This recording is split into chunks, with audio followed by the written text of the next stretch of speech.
एक आपका स्वागत है। इस समय किराड़ी विधानसभा आपको तस्वीर दिखा रहा हूँ। भारतीय जनता पार्टी के पूर्व प्रत्याशी प्रज्वल शुक्ला जी तस्वीर दिखा रहे हैं, जिन्होंने भारतीय जनता पार्टी के अपना तन मन धन सब कुछ लगा रखा है। तो मेरे लाखों हजारों दर्शक देख रहे हैं। सबसे पहले आज मैं आपको एक ऐसी तस्वीर दिखाने जाने रहा हूँ तो आप देख के हैरान हो जाएंगे, जिन्होंने भारतीय जनता पार्टी के लिए बहुत कुछ किया है। तो सबसे पहले लाखों हजारों दर्शक देख रहे हैं। सर अपना एक बार आप चले।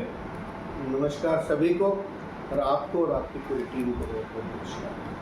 तो आज हम बात करेंगे दिल्ली में भारतीय जनता पार्टी की पूर्ण बहुमत की सरकार है। अगर हम कहें तो ट्रिपल इंजन की सरकार है। अगर मैं बात करूं तो दिल्ली की पहली एक ऐसी मुख्यमंत्री है रेखा गुप्ता जी, जो दिन रात काम करती है। क्या कुछ कहना चाहेंगे? 2 बजे रात को रोड पे होती है। ये दिल्ली का सौभाग्य है और बड़े लंबे समय के बाद दिल्ली को एक तरीके से ऐतिहासिक अवसर मिला है कि केंद्र में भी और दिल्ली सरकार में और निगम में भी भारतीय जनता पार्टी की सरकार आई है और उसका फल भी आप मिल रहा है। आप देख रहे होंगे किस तरीके से दिल्ली के अंदर काम हो रहे हैं, जनसेवा के काम हो रहे हैं, साथ में लोक कल्याण के काम हो रहे हैं। पिछले अभी 100 दिन मात्र 31 तारीख को पूरे होने वाले हैं। इस 100 दिन के अंदर अगर हम बात करें तो जमुना की सफाई से लेकर के आयुष्मान योजना के कार्ड से लेकर के वृद्धों और विकलांगों के लिए 500 रुपये पेंशन में बढ़ोतरी को लेकर के बहुत सारे अनेकों अनेक कार्य हमारी दिल्ली में हमारी माननीय मुख्यमंत्री बहन रेखा गुप्ता जी के नेतृत्व में जो काम होने जा रहा है, ये ऐतिहासिक कार्य है। आज हम बात करेंगे, कुछ खास मुद्दों पर चर्चा करेंगे। दिल्ली में हम अगर बात करें तो किराड़ी विधानसभा एक ऐसी विधानसभा है, पिछले 10 साल तक यहाँ से विधायक आम आदमी पार्टी के जीतते हुए आ रहे हैं। लेकिन अगर विधानसभा की मैं बात करूँ तो तस्वीर बद से बदतर होती जा रही है। और अगर बात करें तो इस विधानसभा के अंदर दिल्ली की पहली एक ऐसी विधानसभा जहाँ पे अगर काम की बात करें तो 0 काम हुए। क्या कुछ कहना चाहेंगे? दिल्ली का तो सौभाग्य लौट गया है, लेकिन किराड़ी का दुर्भाग्य पीछा नहीं छोड़ रहा। पिछले 10 वर्षों में जिस तरीके से आम आदमी पार्टी के विधायक यहाँ पे ऋतुराज रहे, उन्होंने 10 साल के अंदर इस किराड़ी को नर्क बनाया। कई सारी मौतें हुई पानी में डूबने की वजह से, सड़कों का बुरा हाल रहा, कोई भी काम नहीं हुआ। लेकिन उसके बावजूद भी किराड़ी का दुर्भाग्य रहा कि एक बार फिर एक ऐसा दलबदलू व्यक्ति जो भारतीय जनता पार्टी में पहले विधायक रहा, लेकिन अपने निहित स्वार्थों के कारण दल बदल कर वो आम आदमी पार्टी में गया और उसने चुनाव के अंदर जो झूठ बोला, क्योंकि यहाँ पहले विधायक रहा वो भारतीय जनता पार्टी से, तो उसने लगातार झूठ बोला। 15 दिन में ये करूँगा, 20 दिन में ये करूँगा, 1 महीने में ये करूँगा, 2 महीने में वो करूँगा। तो कहीं ना कहीं एक बार किराड़ी की जनता फिर छलावे में आई और फिर से एक बार वो ठगी गई और इस विधानसभा में फिर आम आदमी पार्टी का विधायक बन गया, जिसका दुष्परिणाम पिछले 3 महीनों में साफ देखने को मिल रहा है। आप स्वयं आ रहे होंगे, आपने देखा है कि इस तरीके की सड़कें तो मुझे लगता है कि दिल्ली छोड़ो देश के अंदर कहीं नहीं होंगी, कहीं तरीके से किराड़ी में है जी। तो ये मैं किराड़ी का दुर्भाग्य कहूँगा। मैं यहाँ के लोगों के बारे में कुछ नहीं कह सकता क्योंकि वो सामान्य जनता है जी।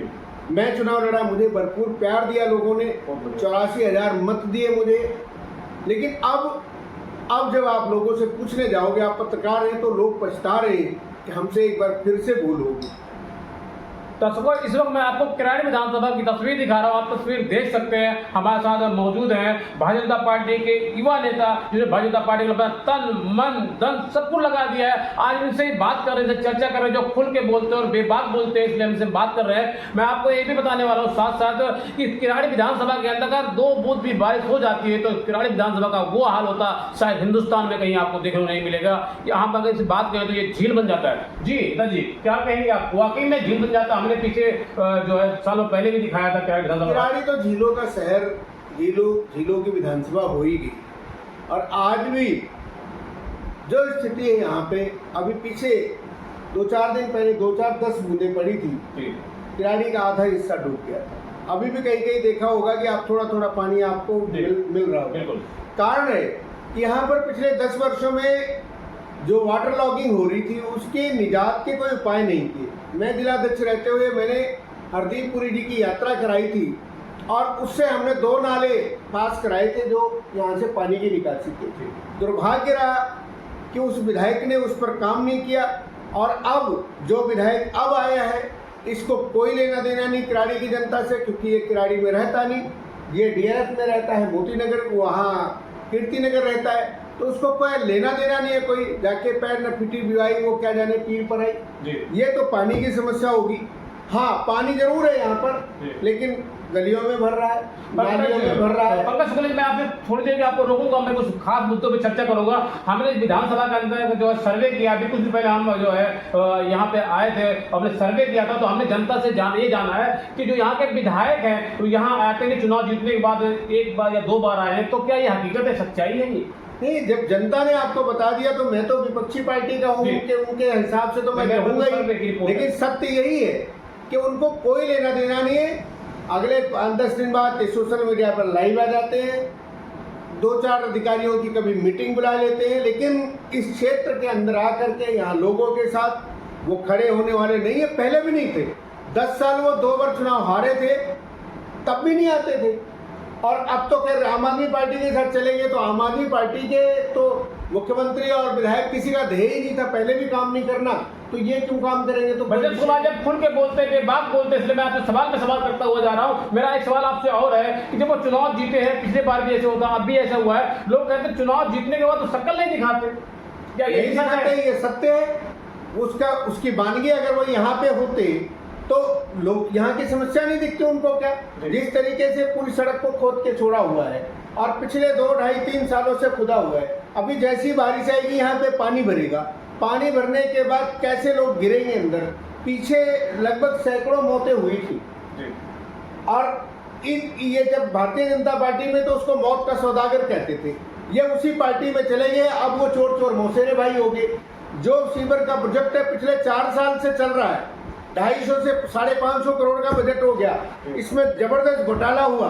ये कहते थे कि मैं इसकी जांच कराऊंगा। मैं चुनौती देता हूं, इस विधायक की हिम्मत हो तो ऋतुराज के खिलाफ जांच बैठाओ आप। जो भ्रष्टाचार ऋतुराज ने किया है, नहीं तो आप भी उसके भ्रष्टाचार में शामिल हो गए हैं, आपने बंटवारा कर लिया है, आपको पैसा मिल रहा है, और ये केवल अभी जो काम कर रहे हैं वो केवल कमीशन के लिए कर रहे हैं। कमीशन जहां नहीं मिल रहा वहां काम नहीं कर रहे।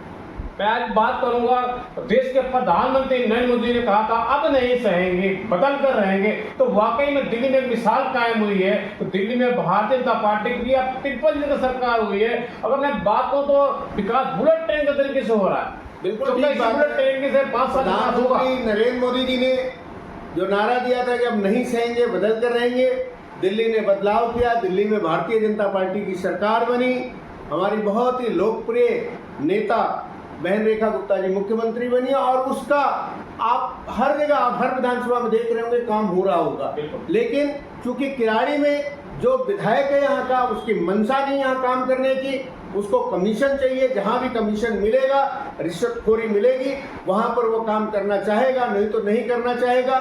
पानी का डिस्ट्रीब्यूशन यहाँ नहीं हो रहा, पीने की पानी की जबरदस्त समस्या है। इन्होंने अपने एजेंटों को पानी की टंकी पर बैठा दिया है, जहाँ पर वो पैसे ले लेकर टैंकर भेज रहे। आम जनता बूंद बूंद पानी के लिए त्रस्त हो रही है। जो थोड़ा बहुत पानी आता है वो इतना गंदा आता है, बदबूदार आता है, पीने लायक नहीं है। यहाँ बच्चे, यहाँ के लोग बीमार हो रहे हैं। तो दुर्भाग्य यही है, मैं भी यहीं रहता हूँ, चूंकि मेरा निवास यही है, मेरा घर यही है, मेरे बच्चे यहीं रहते हैं, तो मुझे भी इस चीज को झेलना पड़ रहा है व्यक्तिगत रूप से कि जब दिल्ली में चौतरफा विकास होने लग गया तो किराड़ी आज फिर पीछे चली गई। ये किराड़ी का दुर्भाग्य है। लेकिन मैं इतना जरूर कहना चाहता हूं आपके चैनल के माध्यम से, मैं भारतीय जनता पार्टी का जिम्मेदार कार्यकर्ता हूं।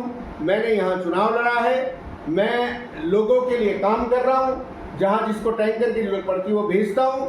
और ये भी कह रहा हूं, मैं इस विधायक को भी इस तरीके से मैं काम नहीं करने दूंगा, इसको काम करने के लिए मजबूर करूंगा। इसके लिए मुझे चाहे जन आंदोलन करना पड़ेगा, वो करूंगा। आज मैं बात करूंगा दिल्ली के पूर्व मुख्यमंत्री श्री अरविंद केजरीवाल जी की। भारतीय जनता पार्टी की तरफ से कहा गया था, आज वो सच हो गया कि आम आदमी पार्टी आपदा पार्टी है, झूठी पार्टी है, घोटालेबाज पार्टी है। अगर मैं बात करूं तो दिल्ली के पूर्व मुख्यमंत्री श्री अरविंद केजरीवाल 6 महीने जेल के अंदर रह के है। अगर मैं बात करूं सत्येंद्र जैन जी को जेल के अंदर रह के है, मैं बात करूं सुरेश सिसोदिया जी को जेल के अंदर रह के है, मैं बात करूं संजय सिंह जी को जेल के अंदर रह के है। लेकिन आम आदमी पार्टी ने दिल्ली जनता के साथ धोखा किया है, छलावा किया है, झूठ बोला है और ठगा है। क्योंकि आम आदमी पार्टी खुद कह रही थी अगर हमारा कोई मंत्री दावेदार हो जाएगा आप उसे पार्टी से बाहर निकाल देंगे, तो किसी को पार्टी से खुद नहीं निकाल। तो ठीक है, अरविंद केजरीवाल जी 8 फरवरी के बाद कहाँ हैं? उनको ढूंढो।